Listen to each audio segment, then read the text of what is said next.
Hi friends, good morning. Welcome back to my channel. ಇವತ್ತು morning ಎಲ್ಲಿ ಹೋಗ್ತಿದ್ದೀವಿ ಗೊತ್ತಾ?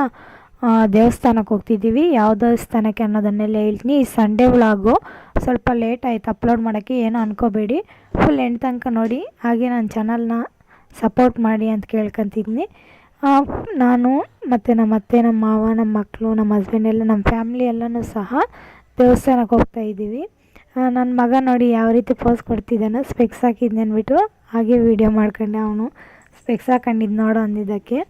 ಹಾಗೆ ಬಂದುಬಿಟ್ಟು ನಾವು ಬೆಳಿಗ್ಗೆ ನಾಷ್ಟ ಏನೋ ಮಾಡ್ಕೊಳಕ್ಕೆ ಹೋಗಿ ಇರಲಿಲ್ಲ.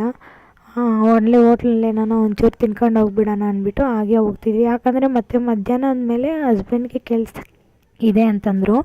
ಅದ್ರಿಗೋಸ್ಕರನೇ ನಾವು ಫಸ್ಟು ದೇವಸ್ಥಾನ ಬೇಗ ಹೋಗ್ಬಿಟ್ಟು ಆಮೇಲೆ ಮುಗಿಸ್ಕೊಂಡು ಬಂದುಬಿಡೋಣ ಅಂದ್ಬಿಟ್ಟು ಹೋಗ್ತಾಯಿದ್ದೀವಿ. ಹಾಗೆ ಹೋಗೋ ದಾರಿಯಲ್ಲಿ ಸಹ ನಾಷ್ಟ ಮಾಡಿದ್ವಿ, ಅದನ್ನು ಸಹ ತೋರಿಸ್ತೀನಿ ಏನೇನು ತಗೊಂಡ್ವಿ ಅನ್ನೋದನ್ನೆಲ್ಲ. ಮಾರ್ನಿಂಗೇ ಈ ಟ್ರಾಫಿಕ್ ಆದರೆ ಮತ್ತೆ ಬರೋವಾಗ ಎಷ್ಟು ಟ್ರಾಫಿಕ್ ಇತ್ತು ಗೊತ್ತಾ ಫ್ರೆಂಡ್ಸ್, ನಿಜವಾಗ್ಲೂ. ಸ್ವಲ್ಪ ಮೈಂಡ್ಗೆ ಪೀಸ್ಫುಲ್ಲಾಗಿರುತ್ತೆ. ನಮ್ಮ ಕಷ್ಟಗಳು ಬೇರೆಯವ್ರ ಹತ್ರ ಹೇಳ್ಕೊಂಡ್ರೂ ಸಹ ಅದು ಇದಾಗಲ್ವ. ಆದರೆ ದೇವ್ರ ಹತ್ರ ಹೋಗಿ ಹೇಳ್ಕೊಂಡು ನಮ್ಮ ಕಷ್ಟಕ್ಕೆ ತಕ್ಕಂಗೆ ಪ್ರತಿಫಲ ಕೊಡ್ತಾನೆ. ಯಾಕಂದರೆ ಕಷ್ಟ ಪಡ್ತಿದ್ರೆ ಅದ್ರ ಪ್ರತಿಫಲ ಹೇಗೆ ಸಿಗುತ್ತೆ? ನಂಗೆ ಕಷ್ಟ ಇದೆ ಅಂತ ದೇವ್ರನ್ನ ಬೇಡ್ಕೊಂಡು ಮನೆಗಿದ್ರೆ ಆಗಲ್ವಲ್ಲ. ಹೋಗಿ ಕಷ್ಟಪಟ್ಟರೆ ಅದ್ರಿಗೆ ತಕ್ಕಂಗೆ ದೇವ್ರ ಪ್ರತಿಫಲ ಕೊಡ್ತಾರೆ ನಮಗೆ. ಆ ದೇವರನ್ನು ನಂಬಿದ್ದವ್ರು ಯಾರೂ ಇದಾಗಿಲ್ಲ. ಹಾಗೆ ಬಂದುಬಿಟ್ಟು ದೇವಸ್ಥಾನ ಹತ್ತತ್ರ ಬಂದು ಊಟ ಪಲಾವು ಮತ್ತು ಬಂದುಬಿಟ್ಟು ಇಡ್ಲಿ ತಗೊಂಡೆ. ಇದು ಬಂದುಬಿಟ್ಟು ದೇವಸ್ಥಾನ ಎಂಟ್ರಿ. ಇದೇನೋ ನಿಮಗೇನೋ ಈ ದೇವಸ್ಥಾನ ನೋಡಿದ್ನಿ ಅಂದರೆ ಕಾಮೆಂಟ್ ಮಾಡಿ. ದೇವಸ್ಥಾನದ ಪಕ್ಕದಲ್ಲಿನೂ ಸಹ ಮಂಟಪನೂ ಸಹ ಎಲ್ಲ ಇದೆ. ಇದು ಬಂದುಬಿಟ್ಟು ನಾನು ಆಚೆ ಮಾತ್ರ ವೀಡಿಯೋ ಮಾಡೀನಿ. ಒಳಗಡೆ ಅಂದರೆ ದೇವರಿರೋ ಮಂದಿರಕ್ಕೆ ಮಾತ್ರ ಹೋಗೋಕೆ ಫೋನ್ ಅಲೋ ಇಲ್ಲ. ಅದ್ರಿಗೋಸ್ಕರನೇ ಆಚೆಯಿಂದನೇ ವೀಡಿಯೋ ಮಾಡಿದ್ದೀನಿ. ಆದಷ್ಟು ನೋಡಿ. ಒಳಗಡೆ ಯಾಕಂದರೆ ಬಿಟ್ಟಿಲ್ಲ, ಫೋನ್ ಆಗಲಿ ಮೊಬೈಲ್ ಕ್ಯಾಮ್ರಾ ಏನೂ ಸಹ ಗರ್ಭಗುಡಿ ಹತ್ರ ಒಳಗಡೆಗೆ ತಗೊಂಡೋಗೋ ಹಂಗಿಲ್ಲ. ಅಂದರೆ ಅಲ್ಲಿ ವೀಡಿಯೋ ಆನ್ ಮಾಡೋಂಗೆ ಇಲ್ಲ. Full CC ಕ್ಯಾಮ್ರಾಗಿದೆ. ದೇವಸ್ಥಾನ ಒಳಗಡೆ ಎಂಟ್ರಿ ಕೊಟ್ಟಾಗಿಂದನೂ ಸಹ ಅಲೋ ಇರಲಿಲ್ಲ.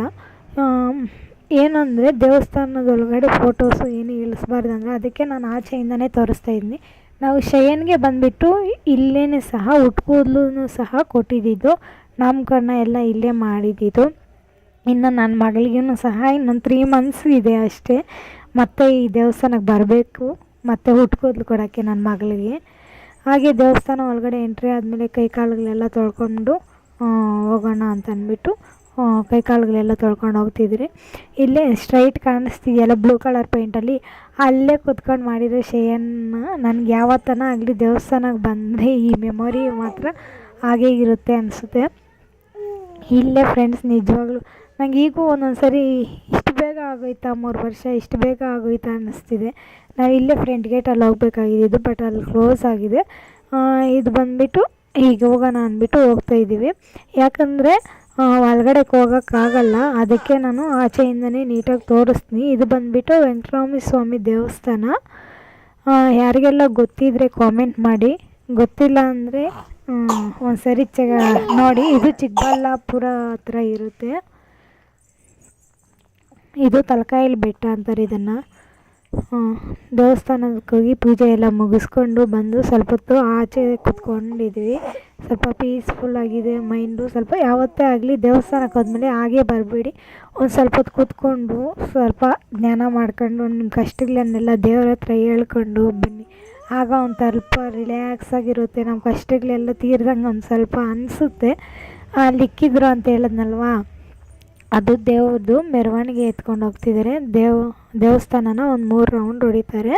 ಶಯನ್ ಬಂದುಬಿಟ್ಟು ಅದನ್ನು ನೋಡಿಕೊಂಡು ಆಡ್ತವನೆ. ಹಾಗೆ ಬಂದುಬಿಟ್ಟು ಫೋಟೋಸ್ ಒಂದೆರಡು ಇಳಿದ್ಬಿಟ್ಟು ಬೇಗ ಹೋಗೋಣ, ಮತ್ತೆ ಮಧ್ಯಾಹ್ನಕ್ಕೆ ಟೈಮ್ ಆಗುತ್ತೆ ಅಂತ ಅಂದ್ಬಿಟ್ಟು ನಾವು ಬಂದುಬಿಟ್ವಿ. ಹೋಗೋಣ ಅಂತ ಅಂದ್ಬಿಟ್ಟು ಕಾರೊಳಗಡೆ ಹೋಗಿ ಹಾಗೆ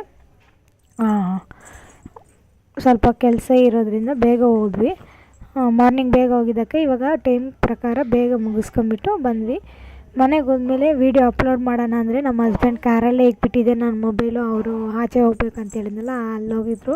ಸ್ವಲ್ಪ ವೀಡಿಯೋ ಅಪ್ಲೋಡ್ ಮಾಡೋಕ್ಕೆ ಲೇಟ್ ಆಯ್ತೇನೋ ಅನ್ಕೋಬೇಡಿ. ಹಾಗೆ ಬರೋ ದಾರಿಯಲ್ಲಿ ಕಬ್ಬಿನ ಜ್ಯೂಸ್ ಕುಡ್ಕೊಂಡು ಹಾಗೆ ಬಂದ್ರಿ. ನಾನು ಕುಡಿದಿಲ್ಲ, ಮಗುವಿದೆ, ಕೋಲ್ಡ್ ಆಗುತ್ತೆ.